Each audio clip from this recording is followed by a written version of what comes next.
اللہ ان فرشتوں میں اپنے اس بندے کا ذکر کرتا ہے۔ یہ کتنی بڑی شان ہے کہ جو رب وحدہ لا شریک کا ذکر کرتا ہے۔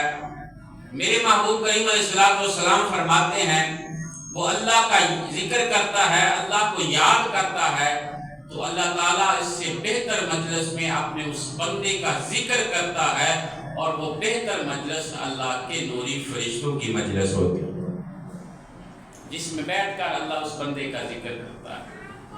تو وہ کتنا خوش نصیب ہے وہ بندہ کہ جو رب وحدہ لا شریک جس کا ذکر فرما رہا ہے کہ میں اپنے اس بندے کا ذکر کرتا ہوں۔ اور قرآن مجید فرقان حمید میں اللہ وحدہ لا شریک فرما رہا ہے کہ فَاذْكُرُونِي أَذْكُرْكُمْ، کہ تم میرا ذکر کرو تو میں تمہیں یاد کروں گا۔ تو حضور سید اعلیٰ حضرت مجدد دین و ملت امام شاہ احمد رضا خان فاضل محدث بریلوی رحمۃ اللہ علیہ، آپ نے کتنا خوبصورت ترجمہ فرمایا ہے کہ فَاذْكُرُونِي أَذْكُرْكُمْ، کہ رب وحدہ لا شریک فرماتا ہے کہ تم میرا ذکر کرو تو میں رب ہو کر تمہارے چرچے کر دوں۔ اللہ فرماتا ہے تمہارے چرچے کر دوں گا۔ پوری دنیا میں لوگ جانیں گے، پہچانیں گے کہ یہ وہ رب وحدہ لا شریک کا بندہ ہے جس نے اپنے رب کو راضی کیا ہے، اپنے رب کو یاد کیا ہے، رب کو یاد رکھا ہے۔ تو آج رب بھی اپنے اس بندے کے پوری دنیا میں چرچے فرما رہا، اور یہ پھر پوری دنیا میں نہیں، اس دنیا میں بھی نہیں اللہ چرچے فرماتا۔ اللہ تعالیٰ پہلے آسمانوں میں اپنے فرشتوں کے اندر اس بندے کے چرچے کرتا ہے، اور پھر اس کے بعد رب وحدہ لا شریک زمین والوں میں اپنے اس بندے کے چرچے فرما دیتا۔ یہ شان ہے، یہ مقام ہے جو رب وحدہ لا شریک کو یاد کرنے والے ہیں، جو اس کا ذکر کرنے والے ہیں۔ تو یہ تو عام بندوں کا ذکر ہے، عام بندوں کی باتیں ہیں کہ جو رب وحدہ لا شریک کو جنہوں نے راضی کیا ہے تو رب ان کے چرچے فرما دیتا ہے۔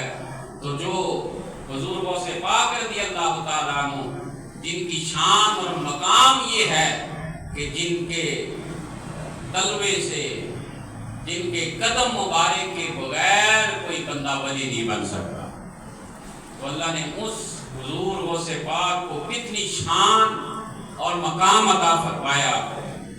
تو اس لیے جیسے میں نے شروع میں پڑھا کہ جتنے ولی آئے ہیں جہاں میں سب ہیں اہل شان، مگر جتنے بھی ولی آئے ہیں اس جہاں میں سب ہیں اہل شان، مگر سب ولیوں کی گردن پر ہے تلوہ غوث اعظم کا۔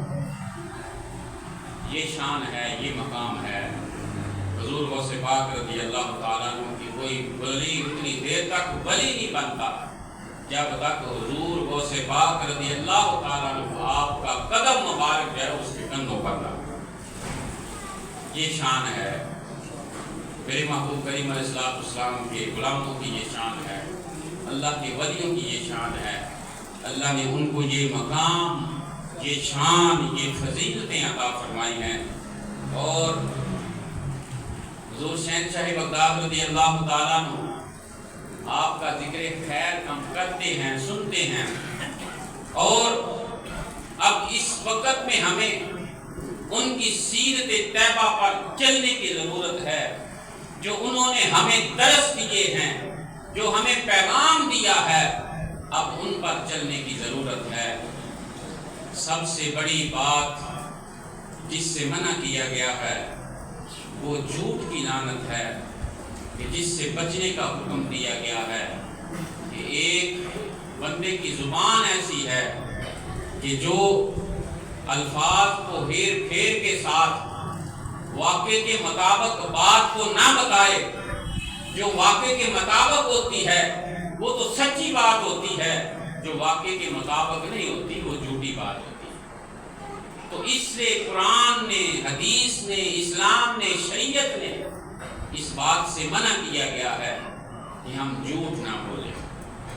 ایک جھوٹ بولنے سے پھر کئی سو جھوٹ بولنے پڑتے ہیں، لیکن پھر بھی وہ جھوٹ جھوٹ ہی رہتا ہے۔ تو سچائی جو ہے،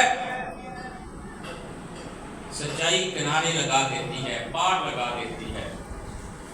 الصدق ینجی والکذب یہلک۔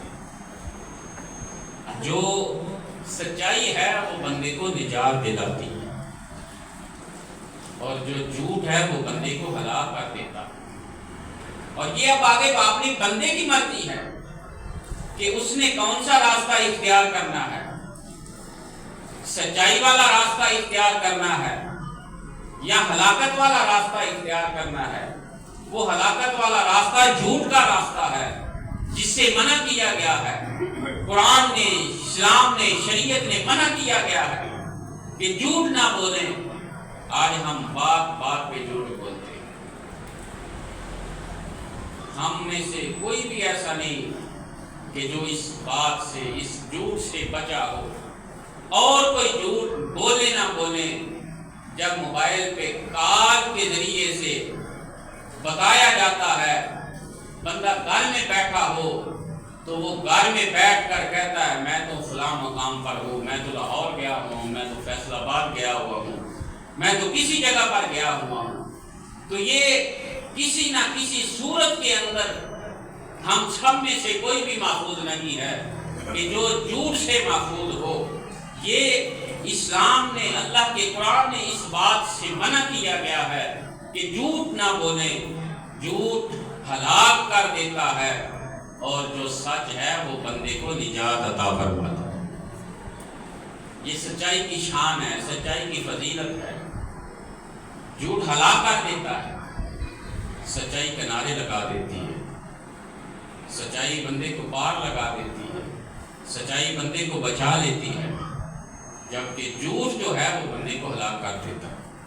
تو میں بات کر رہا تھا حضور غوث پاک رضی اللہ تعالیٰ عنہ، آپ کی سیرت کا مطالعہ کرنے سے بھی ہمیں یہی بات، یہی درس ملتا ہے کہ ہمیں جھوٹ سے منع کیا گیا ہے۔ وہ آپ جب علم دین حاصل کرنے کے لیے جانے لگے، اپنی والدہ سے آپ نے اجازت طلب کی، تو آپ کے حصے 40 دینار آئے تھے۔ 40 آپ کے دوسرے بھائی کے حصے آگے اور 40 آپ کے حصے آگے۔ تو والدہ نے کہا کہ ٹھیک ہے بیٹا، شاید یہ میری اور تمہاری آخری ملاقات ہو، یہ 40 دینار ہیں آپ کے، ان کو ساتھ لے جاؤ، ہو سکتا ہے ان کی ضرورت پڑ جائے۔ آپ طالب علم بن کر جا رہے ہیں، علم دین حاصل کرنے کے لیے جا رہے ہیں، تو آپ کو ضرورت ہوگی۔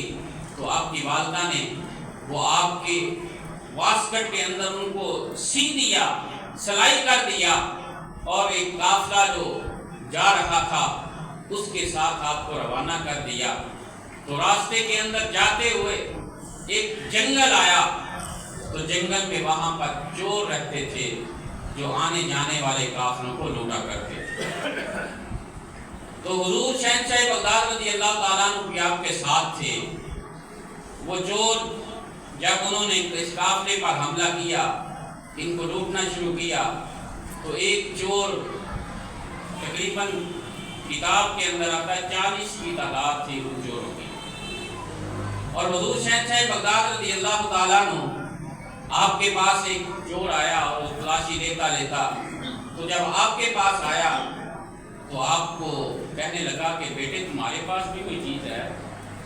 تو حضور شہنشاہ بغداد رضی اللہ تعالیٰ عنہ آپ نے فرمایا کہ ہاں میرے پاس 40 دینار ہیں جو میری والدہ نے مجھے سیکھ کر دیے، وہ میرے پاس ہے۔